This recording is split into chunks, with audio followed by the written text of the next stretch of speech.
Most people are waiting till fall to breed their boas, but not me. I'm pairing up two powerhouse bloodlines pretty early on. If you're serious about breeding boa constrictors and ball pythons, or you just love seeing behind the scenes, this video is gonna be for you. Let's start with the future parents. We have Annabelle. She's a Motley VPI Jungle Red Panther RC Pastel.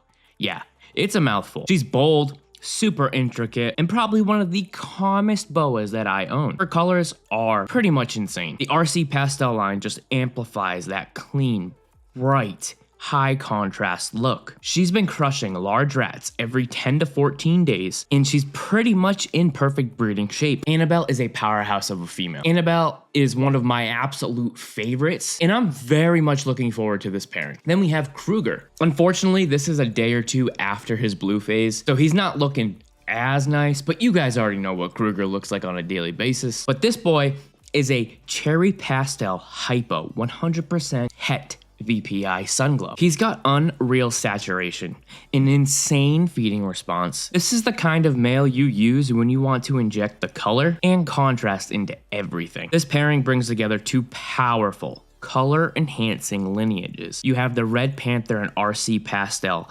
Combine that with a Cherry Pastel Hypo. That equals nuclear visuals incoming. And to go a little bit deeper into both of their personalities, you have Annabelle, who is absolutely calm. She's very slow moving. One of the calmest snakes I have in my collection. Then we have Krueger, who is very curious, but he's a goofy dude. He's very calm after about 20-30 minutes of him looking around. But overall, the temperament on both of these animals is another reason why I'm so excited to pair them together, because they are literally the definition of the best snakes that I own. Let's see what Annabelle is weighing in at. Drop it down below. Do you guys know the most optimized weight for a boa constrictor for breeding? We are getting Annabelle right into the bag right now. We're putting her in the bag, we're tightening it up nice. And here she is, she's sitting in right at around 2450 grams. This is a great place for a boa her age and size. Ideal breeding weight for boas range anywhere from 2200 to 3000 grams, depending on the bloodline, the age, and overall body condition. At 2450, she's sitting at 5.4 pounds approximately. The ideal weight is anywhere from 5.5 to 6 pounds. But honestly, she is completely solid. She has great muscle tone. No signs of retained shed ever. Actually, she recently just shed, and it's in one solid piece. She's feeding on large rats.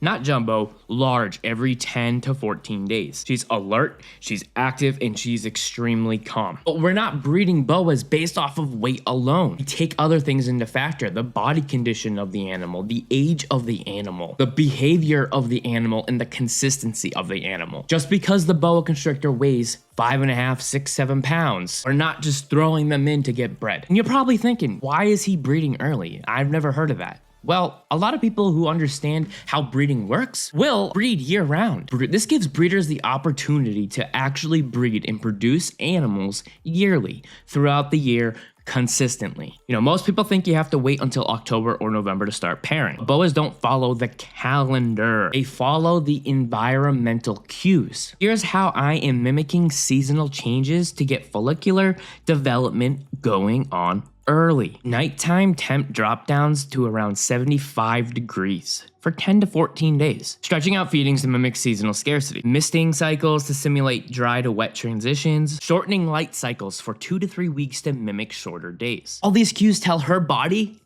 breeding season is here. And guess what? It works like, not magic, science, biology. This is how you can prep if you are just getting boa constrictors and you guys want to start learning how to breed. Here's how you prep for it. You are going to have a 60-day quarantine post-acquisition. So this means if you get a new female or a new male and you are looking forward to breeding, it needs to have a 60-day quarantine. Meaning if you are thinking about doing this, you need to be thinking well in advance. This is not impulsive. If anybody is getting a snake and instantly saying, I want to breed it, I'm going to pair them together right now, if you are impulsive and you do not take the right steps, you could seriously injure, damage, and blow up your whole operation. And this is where I see a lot of people's mindsets. I do a lot of TikTok lives. I get a lot of people saying, I know shit about snakes, but what male should I get to pair with this? I hate that. I am being fully transparent with you guys right now. If you are one of those people, get out of this video. That is irresponsible. Plain and simple. For the females, if you guys are getting them ready and they're not ideal body weight, you want to start feeding them at a healthy rate, not power feeding, healthy weight gain. Feed them a large to jumbo, specifically large, every 10 to 14 days. Before pairing, you want to drop the temps 2 weeks prior. After the 2-week period, you want to bring it back to normalization. You want to be monitoring their behaviors. So when I go to introduce Krueger to Annabelle, those temps will be back to normal. I will be doing it overnight for 2 to 3 days. When I go to introduce Krueger, I'm going to turn those temps back up. I'll be doing it overnight for 2 to 3 days, and then I will remove him. Here's some signs that I'm gonna be looking for. Tail whipping, courting behavior, and then the visual locks.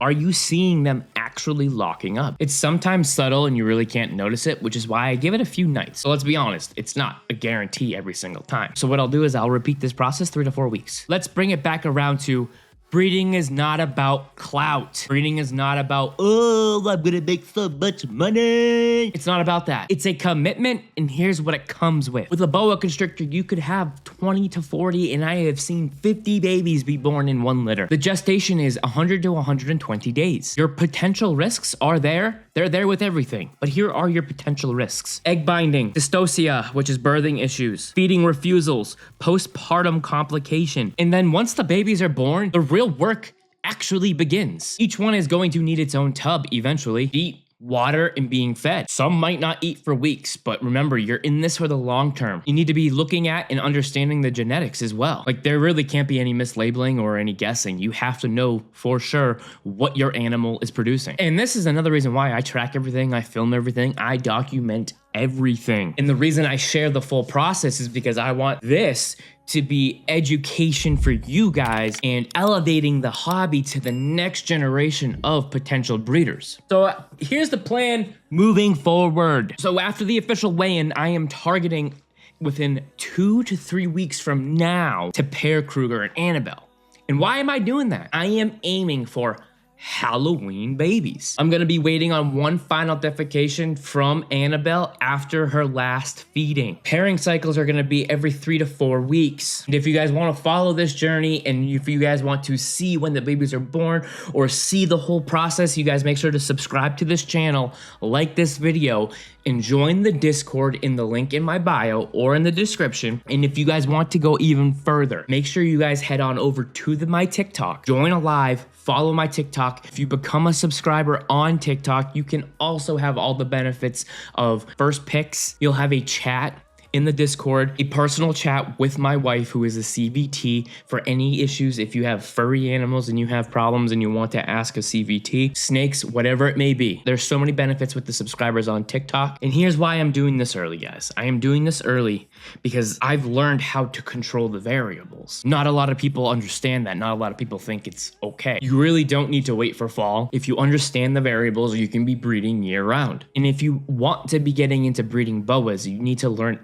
all of this first. Do not just dive in impulsively. But when you're ready, there really is nothing like this. You're really not just producing snakes. You are creating different bloodlines, making something better, and you're becoming a part of something bigger than yourself. That's why I breed. That's why I document. That's why I create content. So if you guys can resonate with that, make sure to hit the subscribe button. And until next time.